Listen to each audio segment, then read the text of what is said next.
দর্শক শ্রোতা, আসসালামু আলাইকুম এবং অফুরন্ত শুভকামনা সবার জন্য। গত 4 আগস্ট ঢাকার বকশীবাজারে সরকারি আলিয়া মাদ্রাসায় ইসলামী ছাত্র শিবির এবং ছাত্র দলের মধ্যে ধাওয়া পাল্টা ধাওয়া সংঘর্ষ এবং পরবর্তীতে ঢাকা মহানগর দক্ষিণ যুবদলের সদস্য সচিব রবিউল ইসলাম নয়নের নেতৃত্বে সেই আলিয়া মাদ্রাসার হলটি ছাত্রদের ছাত্রাবাস, যেটি কিনা আল্লামা কাশগড়ি রহমতুল্লাহ আলাইহির ছাত্রাবাস নামে পরিচিত, সেইটি দখল করে নেয় ছাত্রদল। প্রিয় দর্শক শ্রোতা, এটি তো আমাদের জানাই আছে। আর ছাত্র শিবিরের যারা ছিলেন হলে সেই শিক্ষার্থীদের বের করে দেওয়া হয়। তো সেই থেকে 4 তারিখ থেকে কিন্তু ছাত্র দলের দখলেই আছে ছাত্রাবাসটি। তো গত বুধবার চেষ্টা করে ইসলামী ছাত্র শিবির হলে ঢুকবার। সাধারণ শিক্ষার্থী এবং ছাত্র শিবিরের নেতাকর্মীরা, কিন্তু তারা বাধার মুখে পড়ে হল প্রশাসন এবং পুলিশ প্রশাসন দুই তরফের থেকে। কোনোভাবে চেষ্টা করে তারা হলে ঢুকতে পারেনি, পুলিশ ব্যারিকেড ছিল এবং হল প্রশাসন প্রোঅ্যাক্টিভলি কোনো ব্যবস্থা নেয়নি। তো এই ছিল বুধবারের চিত্র।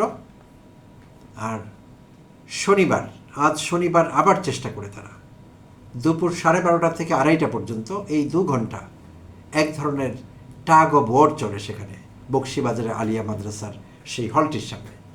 প্রিয় দর্শক শ্রোতা, পুলিশের ব্যারিকেড ছিল। তো কোনোভাবেই ছাত্র শিবিরের নেতাকর্মীরা, যেখানে অনেক সাধারণ শিক্ষার্থীও ছিলেন অরাজনৈতিক, তারা ছাত্র শিবির কিংবা ছাত্র দল করেন না। তারা চেষ্টা করেছিলেন আপ্রাণ হলে ঢুকবার জন্য, কিন্তু পুলিশের বাধার মুখে এবং হল প্রশাসনের অসহযোগিতার কারণে তারা ঢুকতে পারেননি। তো 2:30টার পর তারা চলে যান ব্যর্থ হয়ে। পুলিশ পরবর্তীতে ব্যারিকেড তুলে নেয়। তো ছাত্র শিবিরের পক্ষ থেকে অভিযোগ করা হয়েছিল। হলের ছাত্র শিবিরের সভাপতি আব্দুল আলিম তিনি অভিযোগ করলেন গণমাধ্যমের কাছে যে ছাত্রদল যুবদলের নেতাকর্মীরা অস্ত্রশস্ত্র নিয়ে হলে অবস্থান করছে। পুলিশ নিশ্চুপ, আর তারা চেষ্টা করছিলেন হলে ঢোকার। তাদেরকে ঢুকতে পুলিশ কোনো রকমের সহযোগিতা তো করেনি, তারা ব্যারিকেড দিয়ে তাদের আটকে দিয়েছে। এবং আব্দুল আলিম প্রশ্ন রেখেছেন গণমাধ্যমের কাছে যে শিক্ষার্থীরা যাতে হলে ঢুকতে পারেন, শিক্ষা প্রতিষ্ঠানে ঢুকতে পারেন, এটি নিশ্চিত করা ছিল পুলিশের কাজ এবং হল প্রশাসনের সহযোগিতা কাম্য ছিল, কিন্তু তারা সেই ভূমিকা পালন করেননি। তো অবস্থা দৃষ্টে মনে হচ্ছিল তারা ছাত্র দলের হুকুম পালন করছে, সরকারি দলের হুকুম পালন করছে। সরকারি দলের ছাত্র সংগঠন যা চাইছে তারা সেইটি করবার চেষ্টা করছে। আচ্ছা, ছাত্র দলের পক্ষ থেকে বিবৃতি এসেছে, সেখান থেকে কথা বলছিলেন ছাত্র দলের হলের সাধারণ সাংগঠনিক সম্পাদক পদপ্রার্থী দাবি করা একজন সাদ চৌধুরী। তিনি দাবি করছিলেন যে ছাত্র শিবির নাকি 4 তারিখে, গত 4 আগস্ট ছাত্র শিবিরের নেতাকর্মীরা ছাত্র দলের ছেলেরা যে হলগুলোতে ছিলেন সেখানে ভাঙচুর চালিয়েছে, তাদের টাকা পয়সা লুট করেছে। কিন্তু সব গণমাধ্যমে এসেছিল এবং আমরা যে অভিযোগটি পেয়েছিলাম গত 4 আগস্টের, সেটি ছিল ছাত্র দল এবং যুব দলের নেতাকর্মীরা শিবিরের, যেখানে যেখানে শিবিরের ছাত্ররা ছিলেন, শিক্ষার্থীরা ছিলেন, যেই রুমে, সেগুলোতে ভাঙচুর করেছে এবং তাদের মোটরসাইকেল, ল্যাপটপ, টাকা পয়সা নিয়ে গেছে। এটি ছিল গত 4 তারিখের 4 আগস্টের খবর। তো উল্টো অভিযোগ ছাত্র দলের পক্ষ থেকে সাদ চৌধুরী করলেন, এবং শুধু সেটিই না, তিনি এমন কিছু বক্তব্য রাখলেন সাদ চৌধুরী যা কিনা আমাদের পুরোপুরি আওয়ামী আমলে ফিরে নিয়ে যায়। ঠিক একইভাবে শেখ হাসিনার আমলে ছাত্রলীগ ছাত্র দলকে বিভিন্ন জায়গার থেকে উৎখাত করত এবং উচ্ছেদ করত। সেম ওয়েতে সম্ভবত ছাত্র দল এটি কপি করেছে আওয়ামী লীগের কাছ থেকে, ছাত্রলীগের কাছ থেকে। তো তারা জাস্ট কপি পেস্ট করছিল আল্লামা কাশগড়ি রহমতুল্লাহ হলে তারা যেভাবে উচ্ছেদ হয়েছিল, সে একই প্রক্রিয়া তারা ছাত্র শিবিরের উপর চালিয়েছে বলে অবস্থা দৃষ্টে মনে হচ্ছে। কারণ সাদ চৌধুরী নিজের জবানিতে কি বললেন একটু শুনে নেই, তখন আমরা বুঝতে পারবো পরিস্থিতি আসলে কোথায় গেছে, কোন জায়গায় আমরা এখন আছি। তো সাদ চৌধুরী বলছেন, ছাত্রদলের প্রতিনিধি, এখন হল আমাদের দখলে রয়েছে, তবে আমরা সহাবস্থানে বিশ্বাসী। আমাদের ছাত্রদলের উপর নির্দেশনা রয়েছে, শিবির যদি উঠতে চায় তাহলে হল প্রশাসনের সঙ্গে কথা বলে উঠবে। প্রিয় দর্শক শ্রোতা, বাক্যটি আমি আবার বলছি, রিপিট করছি, এখন হল আমাদের দখলে রয়েছে। এটি কি কোনো শিক্ষা প্রতিষ্ঠানের, কোনো ছাত্রাবাসের শিক্ষার্থীদের বক্তব্য হতে পারে? এখানে দখলের তো কোনো বিষয় নেই। ছাত্রাবাসে সব ছাত্ররা থাকবেন, শিক্ষার্থীরা থাকবেন, তাদের দলীয় পরিচয় থাকলেও দল মত নির্বিশেষে তারা শিক্ষার্থী বলে গণ্য হবেন। হল প্রশাসনের কাছে তারা ছাত্র শিবির কিংবা ছাত্র দলের সদস্য কিংবা নেতাকর্মী হিসাবে গণ্য হবেন না, হতে পারেন না। তাদের দায়িত্ব হবে সহাবস্থানে সহযোগিতা করা, সব রকমভাবে সহযোগিতা করা প্রোঅ্যাক্টিভলি, কিন্তু তারা সেটি করেননি। আচ্ছা, আর একজন ছাত্র নেতা দাবি করলেন যে এখন হল আমাদের দখলে রয়েছে। চমৎকার স্বীকারোক্তি, আমি সাদ চৌধুরীকে ধন্যবাদ জানাই। তিনি যে এমন একটি সরল স্বীকারোক্তি দিতে পেরেছেন, চমৎকার। বিষয়টি বুঝতে আমাদের সহজ হলো, দেশের মানুষের পক্ষে সহজ হলো আসলে সেখানে পরিস্থিতি কি এবং কি চলছে। তো শুধু তাই না, তিনি আরও বললেন, সাদ চৌধুরী, আগের মতো সব রুম দখলে রাখার সুযোগ নেই। আলোচনা করে কে কটি রাখবে সেটি ঠিক করতে হবে। প্রিয় দর্শক শ্রোতা, আমি ভাবতে পারছি না এটি কি একটি শিক্ষা প্রতিষ্ঠানের ছাত্রাবাসের ছাত্রদের, শিক্ষার্থীদের, তাদের স্টেটাস যাই হোক না কেন, যেই দলেরই তারা হন না কেন, এটি কি কোনো বক্তব্য হতে পারে? এটি কি কোনো চর, যে নতুন ভেসে ওঠা কোনো চর, সেটি দখলে যাবে লোকেরা এবং যে যেভাবে পারছে, যতটুকু পারছে দখল করছে? এটি কেমন কথা? আলোচনা করে কে কটি রাখবে সেটি ঠিক করতে হবে। আমার কাছে ভয়ঙ্কর মনে হচ্ছে এই পরিস্থিতি। কোন দেশে আমরা বাস করছি? একটি শিক্ষা প্রতিষ্ঠানের পরিস্থিতি বা পরিবেশ এমন কি করে হতে পারল? হ্যাঁ, হাসিনা আমলে হয়েছিল, এগুলো আমরা দেখেছি এবং আমরা সেগুলোকে স্বাভাবিক মনে করেছিলাম, কারণ সেটি ছিল হাসিনা আমল, আওয়ামী লীগের আমল। কারো মত প্রকাশের স্বাধীনতা ছিল না, ছাত্র দল কম নির্যাতিত হয়নি, আমাদের জানা আছে সেটি। আমরা তখন ছাত্র দলের পক্ষে ছিলাম, সিম্প্যাথাইজার ছিলাম।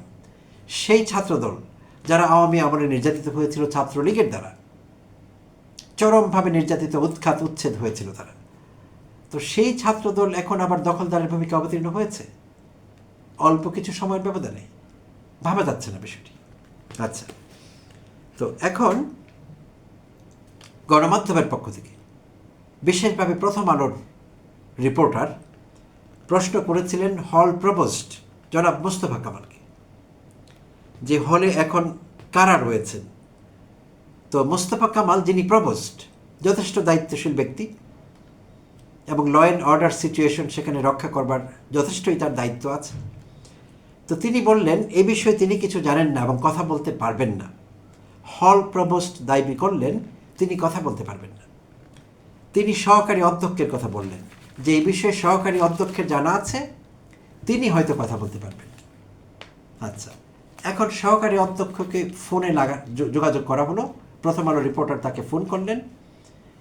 তো তিনি প্রথমে জানালেন যে তিনি একটি মিটিংয়ে আছেন, কথা বলতে পারবেন না, পরে কথা বলতে পারবেন।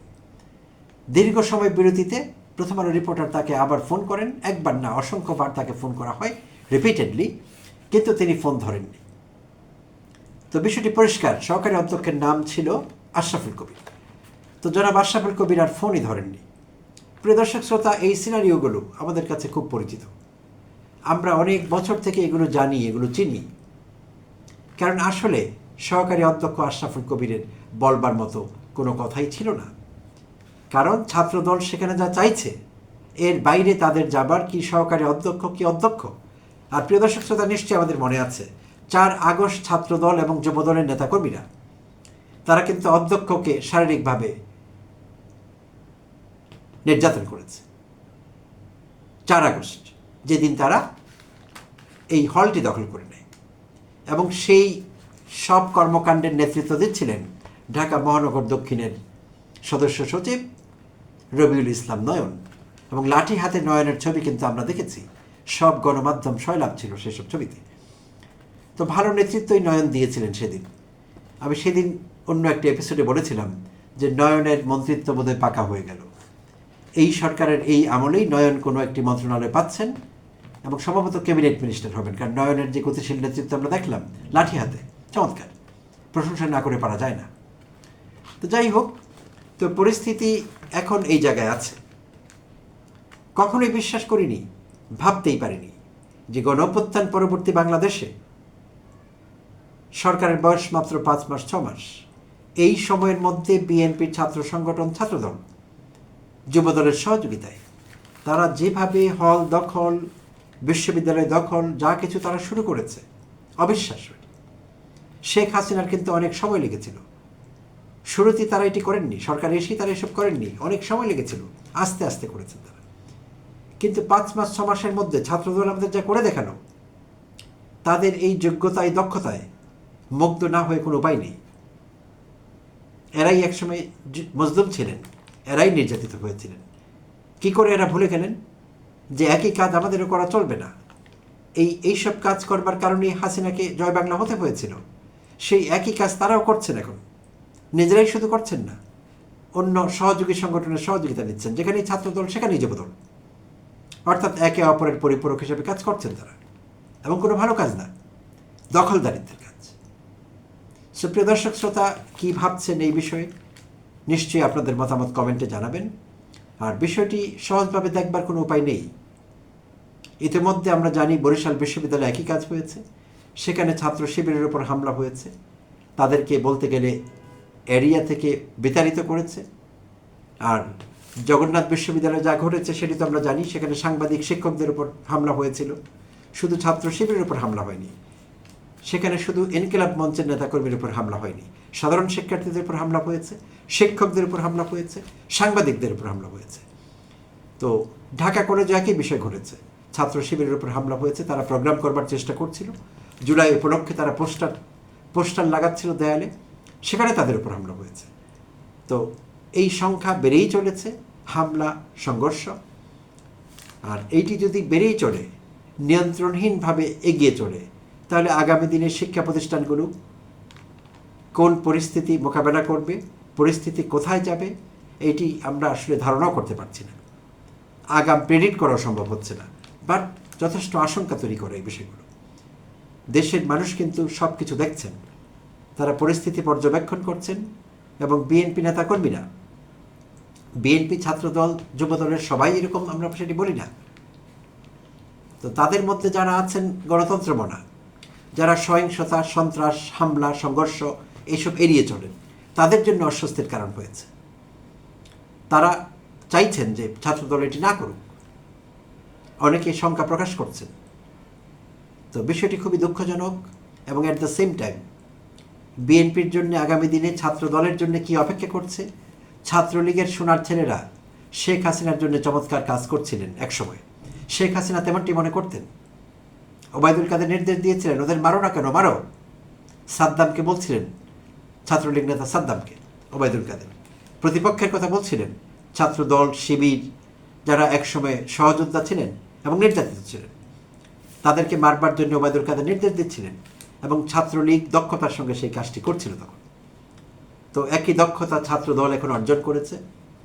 তো এইটি তাদেরকে কোথায় নিয়ে যাবে, ছাত্রদলকে কোথায় নিয়ে যাবে, মূল দল বিএনপিকে কোথায় নিয়ে যাবে, আর সরকারের ভাবমূর্তির কী অবস্থা হবে, সেইটি হয়তো বুঝতে আমাদের আরও কিছুটা সময় লাগবে। তো সরকারি দল বিএনপি যদি বিষয়টি বোঝে এবং আমলে নেয়, তাহলে তাদের জন্য ভালো হবে। প্রিয় দর্শক শ্রোতা, অনেক অনেক ধন্যবাদ জানবেন সঙ্গে থাকবার জন্য। আবারও কথা বলবো অন্য কোনো এপিসোডে, অন্য কোনো টপিক নিয়ে।